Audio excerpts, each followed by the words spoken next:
नमस्कार सर्वांना. पवित्र पोर्टल शिक्षक भरती अपडेट्स आपण या चॅनलच्या माध्यमातून घेत आहोत आणि मी ॲडव्होकेट प्राध्यापक बालुषा मेणे.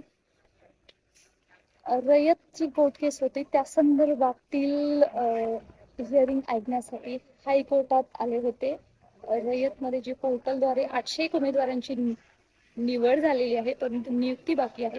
त्या संदर्भात आज जस्टिस बुगे यांच्या समोर माननीय उच्च न्यायालय मुंबई हायकोर्ट इथं सुनावणी झालेली आहे. आणि पुढची तारीख सुद्धा मिळालेली आहे, ती आहे 21 एप्रिल 2025 आणि या तारखेलाच हे सगळं फायनल होणार आहे. त्याचं कारणच असं आहे की प्रत्येक जे शासनाचे महाधिवक्ता असतील, त्याचबरोबर रयतचे जे वकील असतील, जे पहिले महाधिवक्ता होते, त्याचबरोबर पिटिशनरचे वकील, नॉन पिटिशनरचे वकील, हे आपापली बाजू मांडण्यासाठी त्यांना एक 20 मिनिटाचा वेळ दिलेला आहे. अक्षरशः जस्टिस घुगे साहेबांनी सांगितलेलं आहे की 20 मिनिटं झाल्यावरती स्वतः त्यांनी आपलं आर्ग्युमेंट थांबवायचं आहे. 20 मिनिटांमध्ये तुम्ही सांगणार आहात.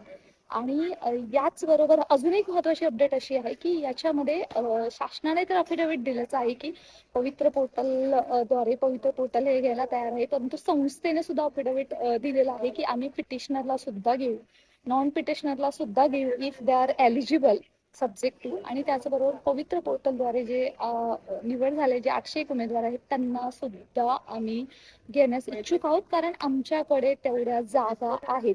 फक्त हा जो तिढा आहे तो सुटला पाहिजे. आणि तो कसा सुटेल, जर नॉन पिटिशनर असतील किंवा पिटिशनर असतील, त्यांची टीईटी क्वालिफाईड आहे का, सीटीईटी क्वालिफाईड आहे का, याचा विचार केला जाणार आहे.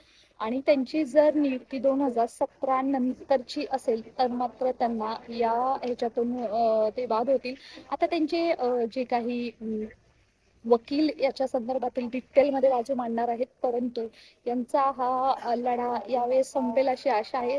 देव करो की यावेळेस सर्व हे जे आहेत आपल्यावर महाधिवक्ता असेल शासनाचे, त्याचबरोबर वकील असतील संस्थेचे, पिटिशनरचे वकील, नॉन पिटिशनरचे वकील, हे सर्व हजर आहोत आजच्या या सुनावणीसाठी. बरेचसे नॉन पिटिशनर होते, माननीय टेंबकजी सुद्धा होते, त्याचबरोबर आपल्या रयत निवड झालेले सुद्धा उमेदवार होते. आणि आज न्याय मिळेल असं वाटत होतं, फायनल हिअरिंग होईल वाटत होतं, परंतु त्याला जरी तारीख अजून एक मिळाली असली तरीही येणारी तारीख ही फायनल असेल. त्यावेळेस मात्र जस्टिस घुगे सर असायला हवेत एकच आशा करूया. आणि नक्कीच यांना पोर्टलद्वारे रयतमध्ये नियुक्ती मिळण्याची दाट शक्यता आहे.